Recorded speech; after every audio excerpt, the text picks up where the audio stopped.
नीट paper फुटी प्रकरणी विद्यार्थ्यांवरती अमानुष लाठीचार्ज. 28 जुलैला कोल्हापुरात आक्रोश मोर्चा. एक विश्वसनीय अकॅडमी म्हणजेच राजश्री शाहू करिअर प्रबोधिनी.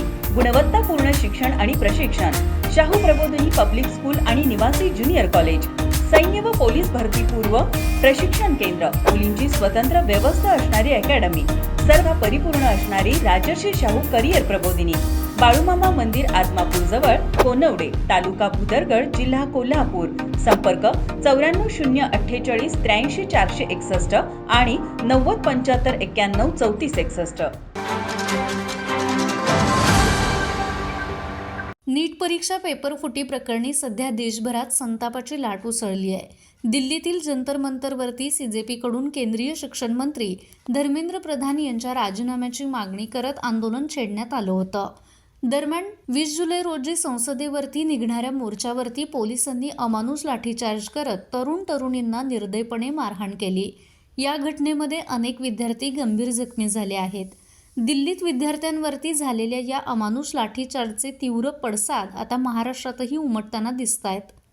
या हिंसक कारवाईचा निषेध नोंदवण्यासाठी आणि विद्यार्थ्यांना न्याय मिळवून देण्यासाठी कोल्हापुरात मंगळवार 28 जुलै रोजी भव्य आक्रोश मोर्चा काढण्यात येणार आहे.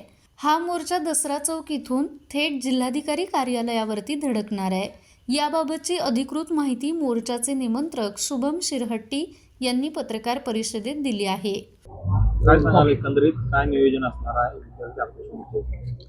दिल्लीतील जंतर मंतरवर सुरू असलेल्या सनदशीर मार्गाने सुरू असलेल्या आंदोलनावर पोलिसांनी केलेली दडपशाही आणि विद्यार्थ्यांना दिलेल्या अन्यायी वागणुकीच्या निषेधार्थ कोल्हापूरमध्ये येत्या मंगळवारी सकाळी 10 वाजता दसरा चौकातून विद्यार्थी आक्रोश मोर्चाचं नियोजन आम्ही केलेलं आहे.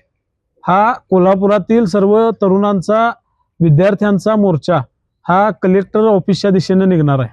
माझी कोल्हापूर जिल्ह्यातील तमाम विद्यार्थ्यांना, युवकांना, युवतींना विनंती असणार आहे की आपण मोठ्या संख्येनं या आंदोलनामध्ये सहभागी होऊया आणि केंद्र सरकारच्या वतीनं जी दडपशाही, जी अन्यायी वागणूक विद्यार्थ्यांना दिली जाते किंवा या अन्यायी व्यवस्थेच्या विरोधात आपला वज्रमूठ दाखवण्यासाठी आपण मोठ्या संख्येनं या मोर्चासाठी उपस्थित राहायचं आहे. पेपर फुटीमुळे कोट्यवधी विद्यार्थ्यांचं भविष्य टांगणीला लागलेलं असताना हक्कासाठी लढणाऱ्या विद्यार्थ्यांवरती झालेल्या या हल्ल्यामुळं आता आक्रोश अधिक तीव्र झालाय. 28 जुलैच्या या मोर्चाला विद्यार्थी आणि नागरिकांचा कसा प्रतिसाद मिळतो हे पाहणं महत्त्वाचं ठरणार आहे. माझा महाराष्ट्र न्यूज, कोल्हापूर. ताज्या घडामोडी पाहण्यासाठी माझा महाराष्ट्र न्यूजला आजच सबस्क्राईब करा.